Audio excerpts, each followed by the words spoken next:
Okay, Prof, you seem to disagree with that opinion. Yeah, but I mean, you see, we live in an information age.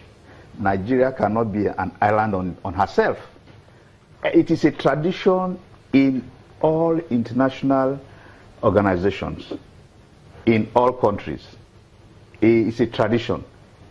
January 1st of each year begins, it coincides with the implementation of the budget. Why do we have to wait till May? And the president is yet to assent his signature on the budget. So it's likely we'll get the budget approved in August. No, it does not take us, it does not portray this country as a serious country. Yeah, in other countries, by now, the budget of 2018 is with the National Assembly.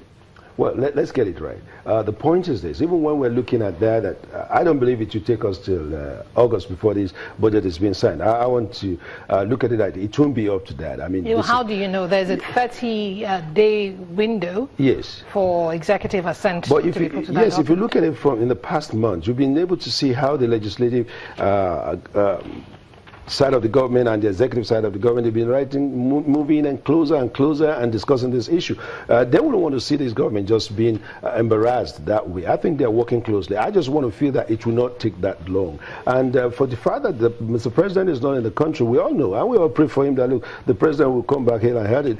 He has a deputy, a vice president who is capable of doing this, and the law allows that. I want to see the fact that while we want this thing to come up, this is an evolving democracy. And this is the first time we are seeing that, okay, a lot of things are becoming more open. I mean, if you look at this budget that has opened a lot of other things, I mean, the National Assembly, they have given us a very kind of open space to see some of this, like I said, in an open democracy. So I want to believe that it's just a matter of time. This is an evolving democracy. We are learning and we are making changes as well. So it is not a new thing. It's not something, if you look at it some few years ago, the government of America was shut down for a couple of weeks by Obama because things were not going on. So this is just when we look at it, we have to begin to look at it. Let me take you up on that. I was actually going to come there. Is government supposed to continue spending when another budget has ended, like the 2016 budget, which ended earlier on this month, before the passage the following week? That's what I'm saying. Is government supposed to continue spending? The law allows that. There's flexibility.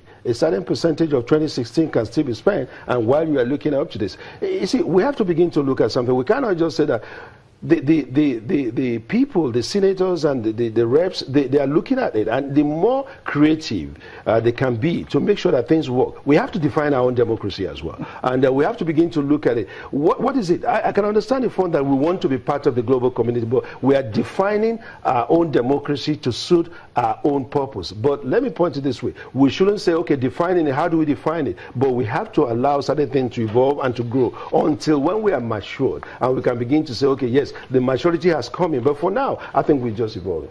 Okay, let's look at some key areas of interest. For instance, the National Assembly got an appropriation of 120, passed a budget of 125 billion. The Office of the SGF, 51 billion.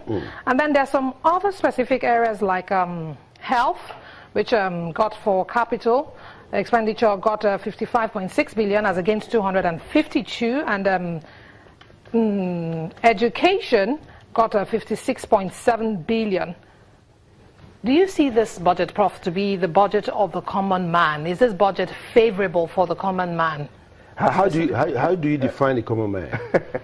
Well, the Nigerian out there who does not understand figures, who does not understand the bogus mathematics, but just wants to see it translated to food on the table, jobs. Yes, I can understand it, but and school for his children. Yeah, I can understand that to a large extent, that the common man wants the federal government to provide everything he or she needs. But don't forget that we have the state and we have the local government as well. But now looking at the federal, I think basically education has not been well taken care of. In recent times, you see lecturers going on strike, you see dilapidated houses or dilapidated school buildings here and there. It seems as if we have given it up to the private private sector and say, okay, listen, if you are not satisfied with what the federal universities are doing, you can send your child to the private university. But that should not be. And I think education should be given more than what is being given right now. And the health sector as well. I mean, you see doctors going on strike left and right, and salaries are not being paid. I wonder if this is enough.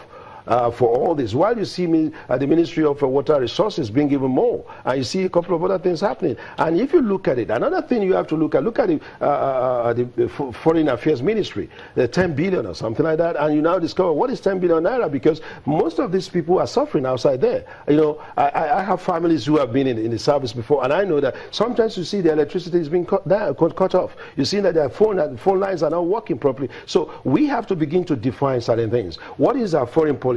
What are we designing as our foreign policy? You hear that, you know, so many things are happening. Most of these diplomats cannot work well because their salaries are not being paid at the right time. Look at the pension. A lot of pensioners are dying as well. So are we giving enough money for these pensioners to be paid? And later on you come and say, look, but at the same time we cannot pay everything just at once. We have to understand that. But there's nothing wrong. And I believe that in the course of this, the president must still go back and say, listen, I need more.